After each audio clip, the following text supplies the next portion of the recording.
Now, my dear students, we will discuss the fifth sum of exercise 14.2.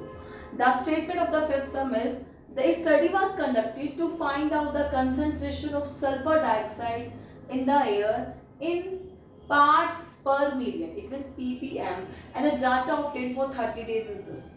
ठीक है, तो 30 days का data है. We have to make a group frequency distribution table for this data with class interval 0.00 to 0.04.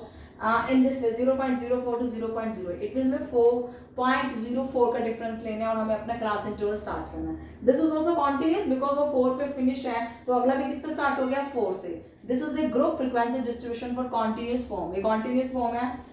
And second question we have to tell answer. So after making the table we have to tell answer of this question. Okay, now we start our making this is the data about concentration of sulfur dioxide. ये data किस क्या है? Concentration of sulphur dioxide in ppm. तो आप लिखोगे जैसे last समय हमारा हाइट थी, तो इसमें क्या गिवन है, ये किस का डाटा है, वही का. तो आप लिखोगे कंसंट्रेशन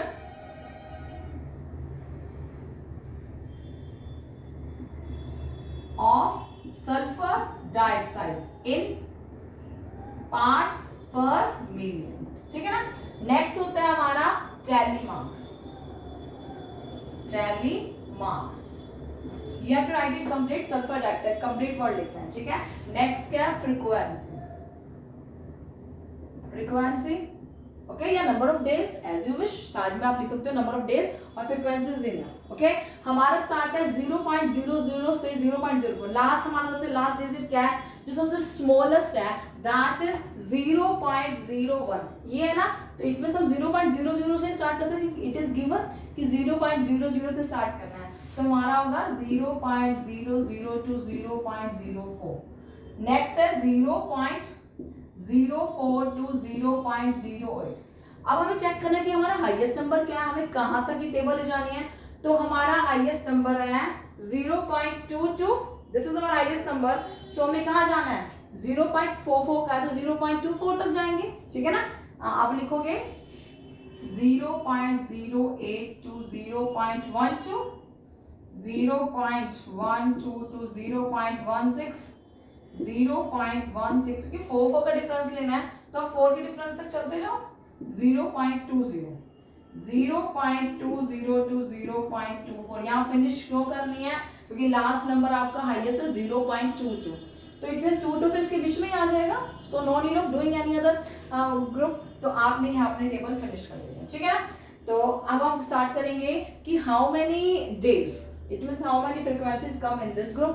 0.00 to 0.04. तो चेक करते हैं कितने फ्रीक्वेंसीज आती है. 0.00 से 0.01, 0.02, 0.03 एंड दिस ओनली 3 तक, क्योंकि 4 हमारा अपर लिमिट है. अपर लिमिट यहाँ काउंट नहीं होगी. अपर लिमिट नेक्स्ट ग्रुप में जब लोअर लिमिट बन जाएगी then we count of this. ठीक है ना. तो 1 और आपने क्या लेना है, ये 2 and 3 and 4. हाँ, क्योंकि 0.04 तो अगले में. तो कितने नंबर्स हुए frequency 4. 1 2 3 4. In this way you have to make table. And next when you count 0.04 to 0.008 तक ले जाना है. इट मींस आपने 0.04 से 0.07 तक काउंट करना है और फ्रीक्वेंसी बनेगी आपके पास 9. ठीक है. यहाँ से काउंट करोगे 9. 1 2 3 4 5 6 7 8 9. 0.08 से 0.12. इट मींस 0.08 से 0.11 तक काउंट करोगे. This is also in counting 9. 1 2 3 4 5 6 7 8 9. Okay. Then 0.12 से 0.16 ग्रुप है. आपने काउंट करना है 0.15 तक. आपको हो गया, यहाँ काउंट करोगे तो 2 नंबर 1 2. 0.16 से 0.20 के ग्रुप में कितने जाएंगे, वही आपने काउंट करना है. यहाँ से तो 4 जाएंगे यहाँ पर. 1 2 3 4. एंड 0.20 से 0.24 के बीच में आपके पास 2 होंगे. यहाँ 2 लिखोगे. ठीक है. अब आप टेबल को क्लोज कर दोगे. आपने सभी नंबर से वहां जो गिवन डाटा है वहीं से ही काउंट करना है. ओके.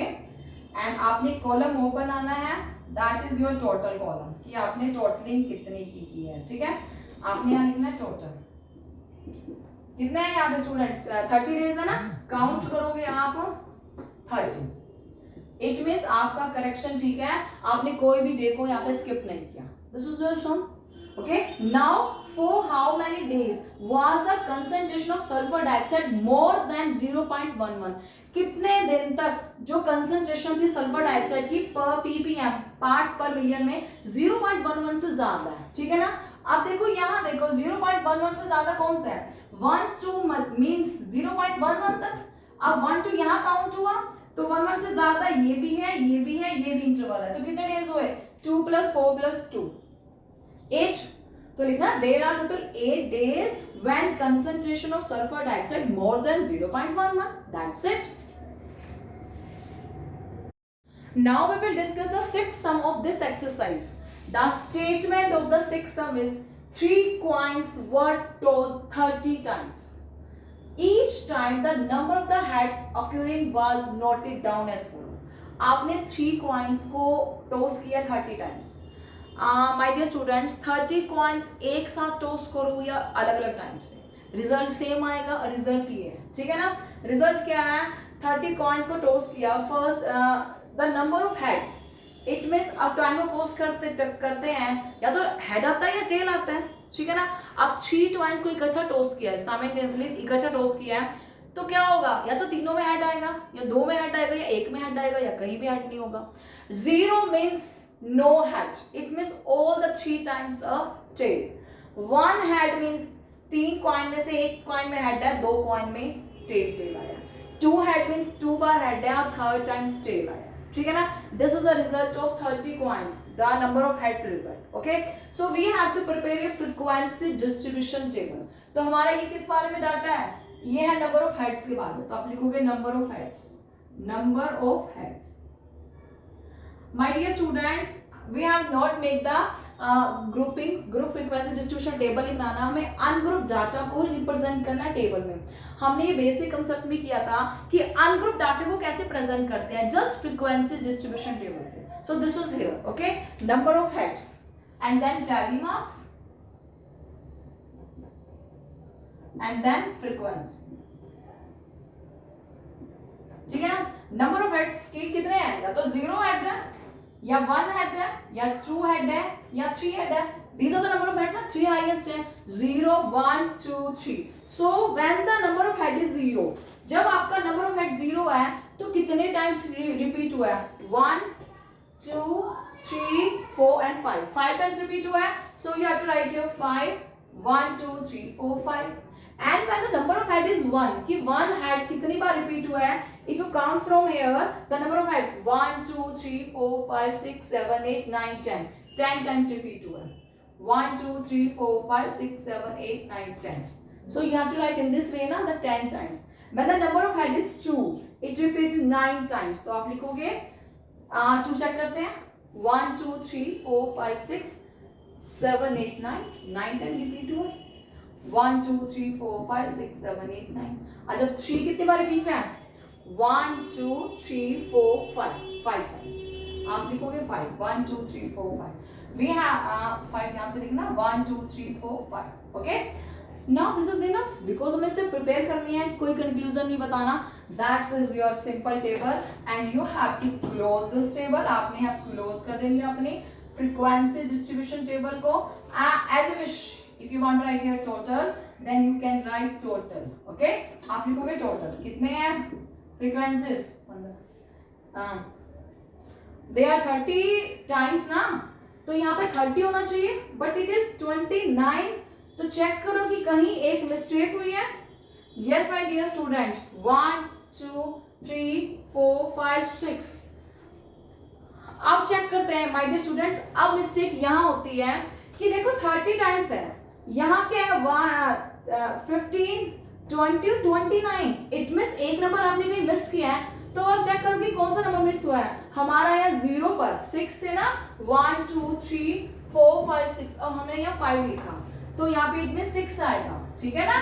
1 2 3 4 5 और 6 हो गया, तो अब टोटल कितना हो गया? 30। So in this way you can check where is your mistake, आपकी मिस्टेक कहाँ है, और आपने अपने मिक्स को करेक्ट कर लिया, ठीक है ना। Now totaling is 30. This is your answer. Now, my dear students, we will discuss the seventh sum of this exercise. The value of pi up to 50 decimal places is given below.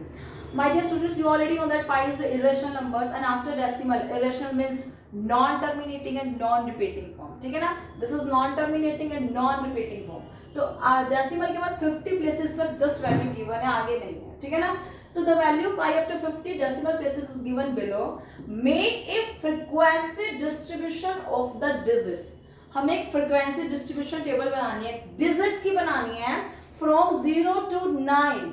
अब इसमें after decimal 0 to 9 after the decimal part. तो ये this is the decimal part.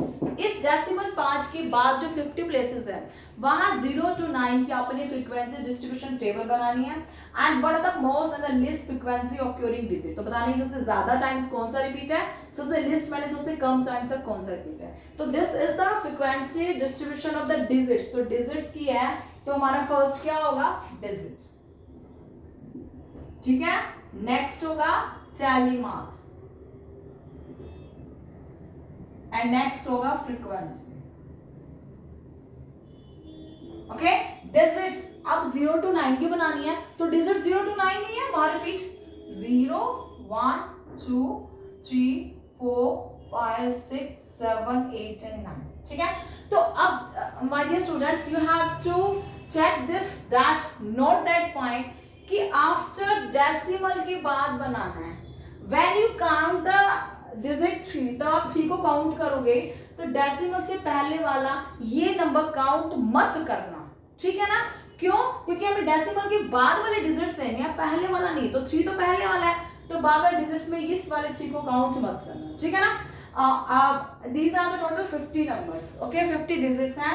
तो 0 पहले check करना है कि 0 कितनी बार रिपीट है. तो पहले 0 की फ्रीक्वेंसी देखेंगे 1 2 एंड 2 times repeat है 0, so we have to write 2. Okay, we have to write 2. In this way we have to check after decimal 1 कितने times repeat है, 2 कितने times repeat है. So we have to check if 1 check, the 1 repeat 5 times. This is the tally marks 5. 1 2 3 4. If we check कि after decimal 2 number कितनी बार repeat है, 2 also 5 times repeat है. 1 2 3 4 5. This number also repeat 5 times. Next, if we count the number 3, it repeat after decimal 8 times. 9 3 है, इस 3 को count मत करना. Decimal के बाद 8 3 है तो आपने यहाँ लिखा 8.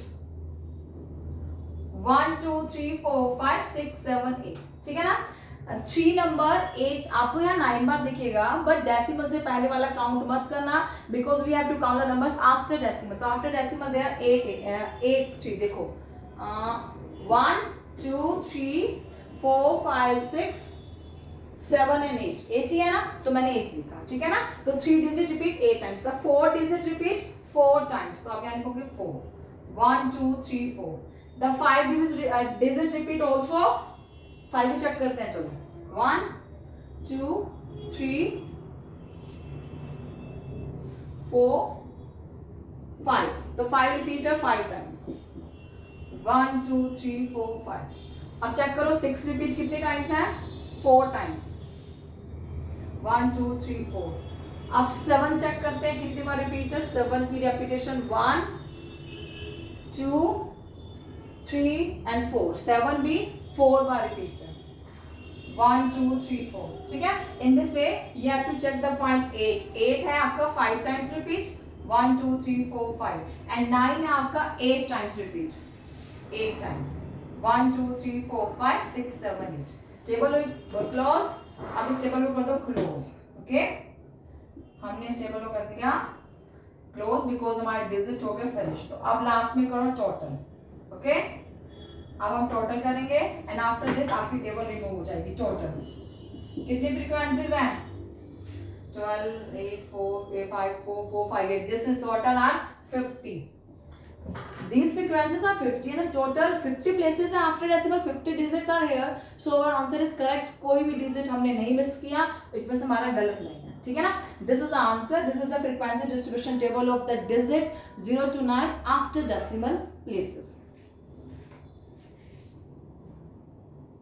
And my dear students, we have to tell what are the most and the least frequently occurring digit, कि कौन सा digit सबसे ज्यादा repeat है and which digit is the least occurring digit. तो आप लिखो कि हमने चेक किया 0 है हमारा सबसे कम and 3 and 9, 8 और 8, ठीक है ना, 8 है ना, 8 हाईएस्ट नंबर है. तो आप लिखोगे most occurring digit 3 and 9 because both have maximum number of values, that is 8. ठीक है ना, both have maximum number of repetition, that is 8. Okay, and the 0 is zero is the least occurring digit. 0 least occurring digit है because it has the minimum occurring कितनी है, minimum repetition कितनी है इसकी 2. So it has the value या maximum it has the value 2, so it is the least frequently occurring digit. 0 is the least frequently occurring digit because its value is 2. Okay, and the 3 and the 8 digit has most frequently occurring digit because it has the maximum value 8. That is your answer. That's it, my dear students.